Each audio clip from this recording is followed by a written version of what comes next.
Good morning and a very warm welcome. You're watching the Breakfast Rundown on TV1. I'm Therunee Karunaratne. As always, we're coming to you live and direct from our Newsfirst studios here in Colombo. This morning too, we're ready to bring to you details of all the top stories from both here at home and around the world. Stay tuned with us for the news in detail. As always, we start off with news here at home. The results of the 2025 Grade 5 Scholarship Examination were officially released at midnight yesterday.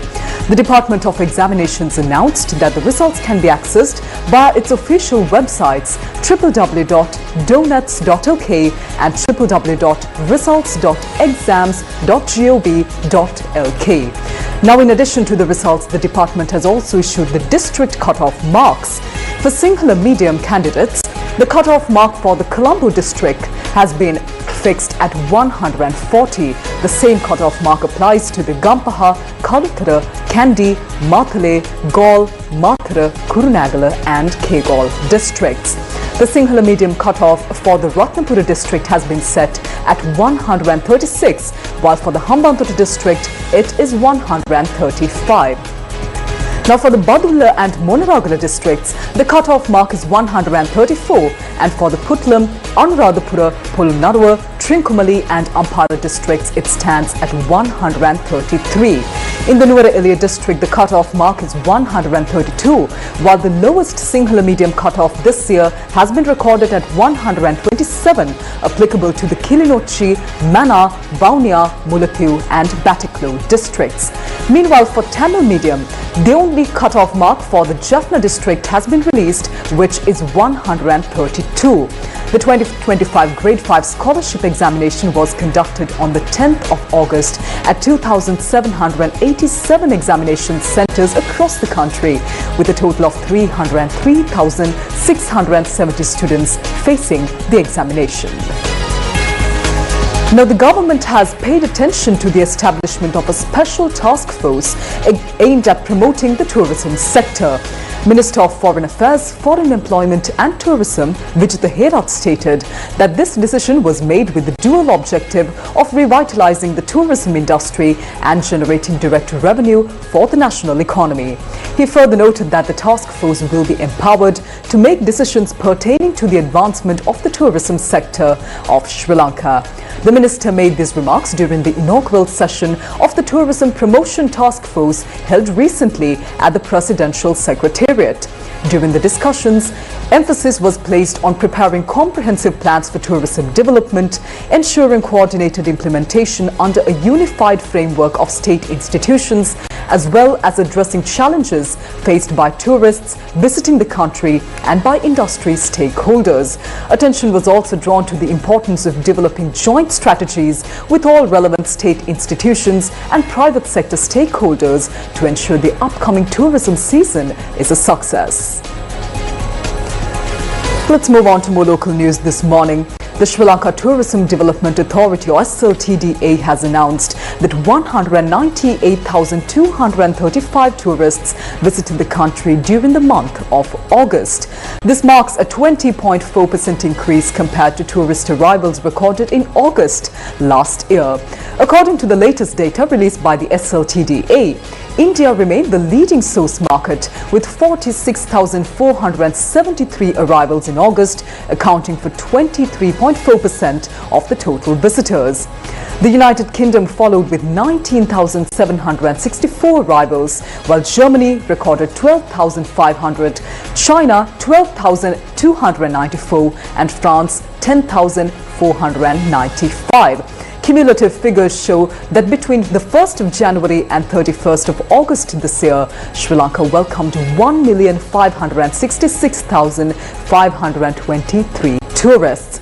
Of this total, 325,595 visitors were from India, 151,141 from the United Kingdom, and 118,916 from Russia.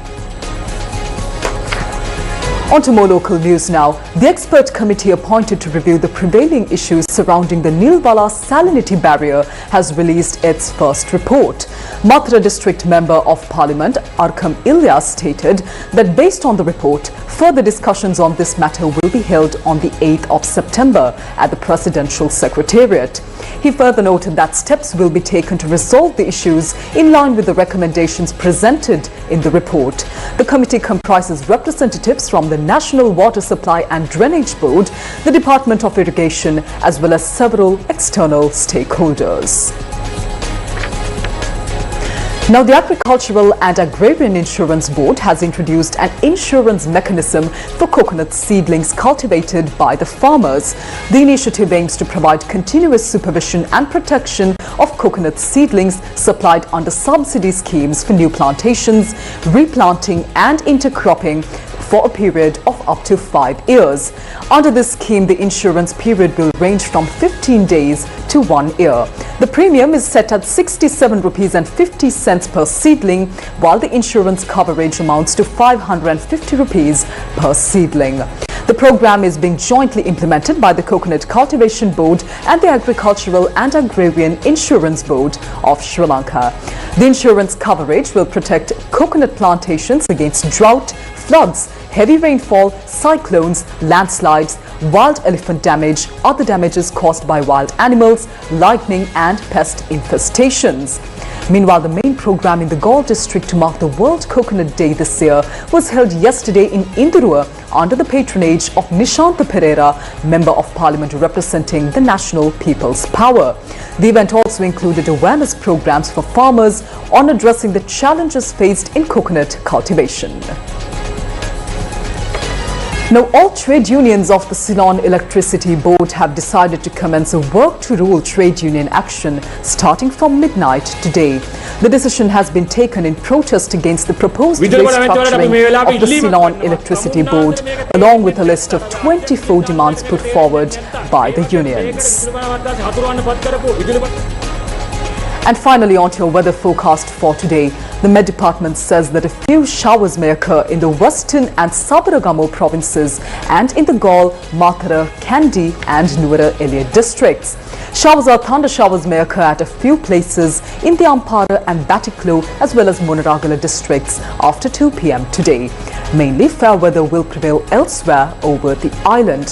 Fairly strong winds of about 30 to 40 kilometers per hour can be expected at times over the western slopes of the Central Hills and in the north central and northwestern provinces and in the Hambantota district.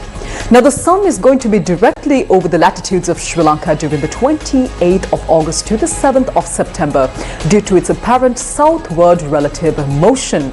The nearest places of Sri Lanka over which the sun is overhead today are Ragama, Kirindibala, Ruanbala, Navalapitiya and Lunugala at about 12:09 noon. Coming up next is international news for this morning.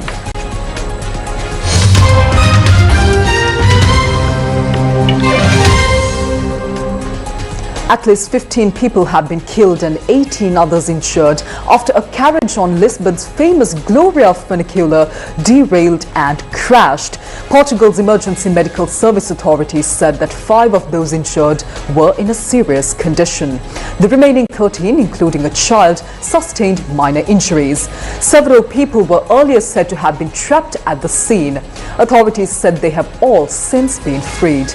Emergency services said foreigners were among those killed, although their nationalities could not be confirmed. Footage shared widely on social media showed a bright yellow carriage overturned and almost entirely destroyed. People could be seen fleeing the area on foot as what appears to be smoke filled the air. The Lisbon authorities say it is too early to determine the cause of this incident. On to more international news this morning.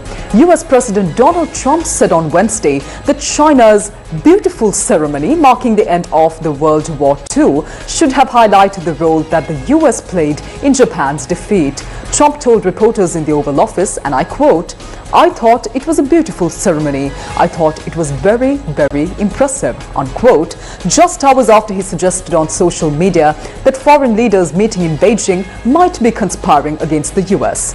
Let's take a look at what the US president had to say. When they did what they did, I thought it was a beautiful ceremony. I thought it was very, very impressive. But I understood the reason they were doing it, and they were hoping I was watching, and I was watching. My relationship with all of them is very good. We're going to find out how good it is over the next week or two. Chinese President Xi Jinping has made the 80th anniversary of the wars and a major showcase for his government and its close ties with countries at odds with Washington. Now flanked by Russia's Vladimir Putin and North Korea's Kim Jong-un, Xi Jinping spoke before a crowd of more than 50,000 spectators at the Tiananmen Square. He surveyed a parade of goose-stepping troops and cutting-edge military equipment aimed at deterring would-be adversaries, including the United States. Coming up next is your sports news for this morning.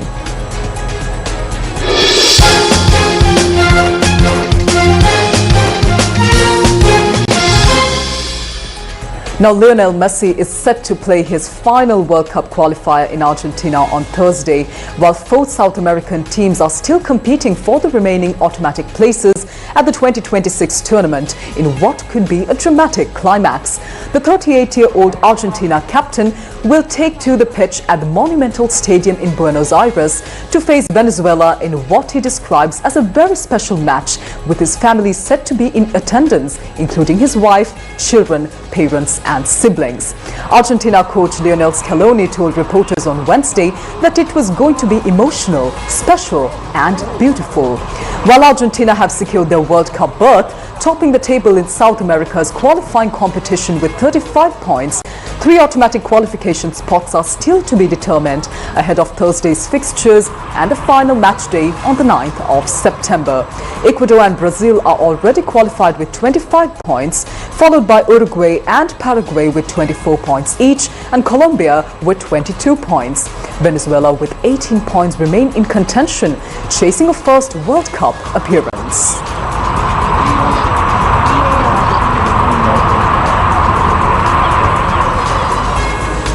And that's a wrap of this morning's edition of the Breakfast Rundown on TV1.